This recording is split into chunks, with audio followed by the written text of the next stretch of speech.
So, self-exploration. How do I do it? What's it about for me? How do I get to a deeper understanding of myself? I use tools. I use prompts. And the prompts I use are often used by others as a form of mysticism, maybe as an oracle in their life to tell them things that they are, that they maybe then embody. And I don't discount this way of utilizing these tools. I think to each their own. However, I find that aspect is also the aspect that makes people so averse to these topics. It's that people choose to utilize them as a dogma, as a way to live their life, even though they are, quote, unproven by today's sciences. So, I'm beating around the bush. Of course, I'm talking about astrology and psychology. So these two subjects are met with immediate resistance in some, as they were in myself at younger parts of my life. But I was introduced first to the MBTI, the Myers-Briggs personality test, now I think most popularized by 16personalities.com. And I think they've done a wonderful job simplifying it while remaining complex and giving a meaty, detailed summary of one's potential attributes in a generalized way. These points are really key to remember when looking at any type of text that it's going to review your personality or your potential personality attributes. So earlier when I first started the video, I used the word prompts. What do I mean by that? What is a prompt to me? When I read today's horoscope, for instance, let's go have a look at today's horoscope. You know, I am reading something that speaks with some confidence that these things are happening due to the alignment of the stars.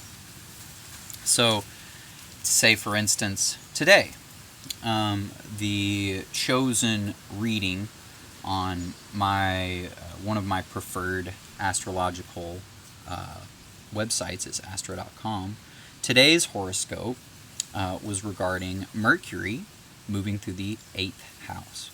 So I'm actually doing this by memory. My internet's not pulling it up right now, but that's okay. I won't have to just say my horoscope specifically, but it ultimately related to business communication.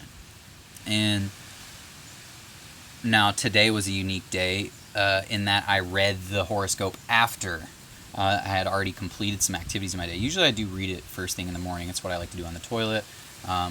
Go through and read my various astrological things and get into other personal details for the day and see what's kind of churning in me. Start asking myself some questions, you know. So anyway, this horoscope for the day got at some business details, as if today would be good for a business focus.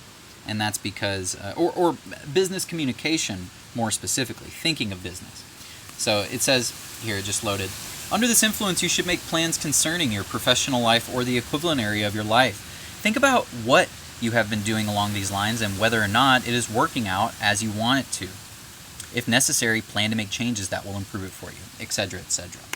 So in this, it's hilarious because today I applied for a college before I read this, and it's really funny. Applied to a university to develop my music production and sound design knowledge. So yes, there are these funny mystical tie-ins and correspondences that are one of the spiritual and unprovable aspects that do draw me to astrology in an intuitive and not factual-based way. But that's not what I'm here to talk about, and that's not what I in any way want to share with anyone or impose upon anyone or speak about as if that's what they should be used as. Whether or not you feel an intuitive draw, a spiritual draw, an emotional draw, or a logical, intellectual draw to these methods of self-review it doesn't matter. They work for you or they don't. I'm not here to say that they should or they shouldn't. I'm just here to share how they have impacted me in the way that I've used them, and how I do see the way that I use them as different from most people I encounter. And the people I encounter that are of the logical variety, the more proof-based, scientific crowd, they really discount astrology and even psychology in many conversations on the basis that they're unproven, that they are pseudosciences.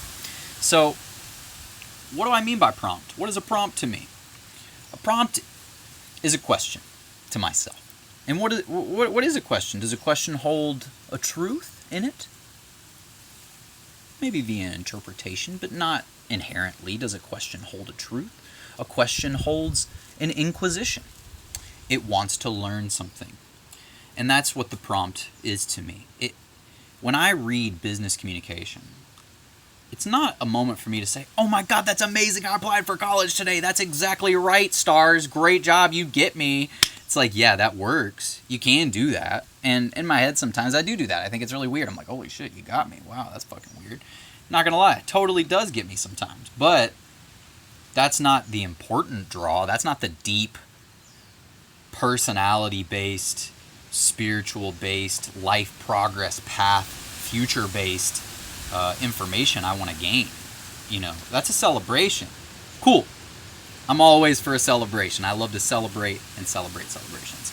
But to gain real, impactful growth in myself, that means I must ask myself difficult questions that I may not be able to think up by myself. So what do? I call in the powers of the tools around me. I call in some people, some entities, some schools of thought that have thought of things that I have not thought about. And maybe they have thought of things I've thought about. A lot of these topics that are brought up in psychology and astrology are normal day-to-day topics. Business, family, love, creativity, happiness, boredom, sadness. Standard topics of human experience. And because we all share these variables of life, it's of course can be said that these generalized things are just general. That's what they are. They're not meant to tell you what you are. They're meant to ask you, are you this? Do you identify with this? No one can tell you what you are but yourself. Not a single person. Only you can tell you who you are. Not some paper, not your father or mother, not a school or teacher, not a preacher or God. No one can tell you who you are but yourself. And so when I hear people discounting astrology because others utilize it as a mystic life path guideline, I don't fully knock them for discounting it. I think they should question themselves and whether or not they could use it for themselves in a different way. But that's not for me to say. That's up to their life path and decision. What I'm here to share is that potential new way that they could adopt. Maybe some of you don't know about. And so what does it look like practically? What does prompting myself look like? Okay. So I am feeling a little muddy, feeling a little lost in life. I'm feeling like I don't really know where I want to go next, kind of what I want to do. What am I excited about? I'm a late bloomer. It took me a long time to figure out that music is a huge passion of mine, that taking action in equality in the world is a huge passion of mine, and that helping people look inward in themselves is my deepest passion of all. It took me a long time to find confidence and realize these aspects of myself.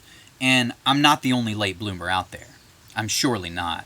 So take these experiences, use them. Take these words that are given by a source outside of yourself and look at them not as suppositions of who you are or guesses at who you are, but questions for you as to say, am I someone that cares more for a humanitarian cause than I do a personal cause? Have I been focusing on a personal cause and that's why I felt a resistance in my life so much?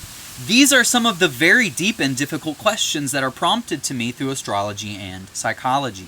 I am moved to very difficult schools of thought, topics of thought regarding myself, and if I allow the discomfort, if I allow that discomfort in myself and push through it and see the answers to these questions, these prompts, the reward is immeasurable. The amount of calm and confidence and peace I feel daily as a result of my inward review, my regular focus on what is holding me back, what my gifts are, what my potential might be, and what I'm currently doing to remain in alignment with that potential. You know, these mosquitoes are destroying me right now. That's why I'm touching myself so much. I don't know.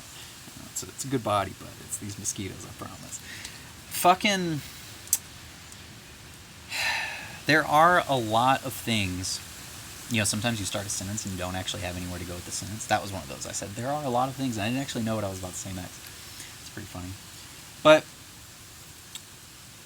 practically speaking, to stay back on topic and tie this up here, I prompt myself by looking at words, not just in astrology, not just in psychology, but in conversations with friends.